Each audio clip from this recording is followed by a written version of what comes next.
Hello there guys, in this video I will show you how to space out Instagram captions.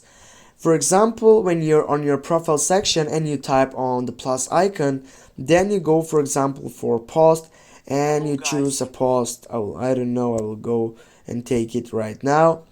And you go for it, and here you need to add a caption. And for example, you type this side, you just, as you can see, you don't have the chance to space it out right now, but as you can see right down on my keyboard, I have the option to take off or take that space off. When I click on it, as you can see, if I type on again, it will get it down. That means that now with this, if I type on it, I can space out on Instagram. Thanks for watching for guys. Don't forget to hit that like and share the video, and also if you have any questions, please comment down below in the section. See you soon.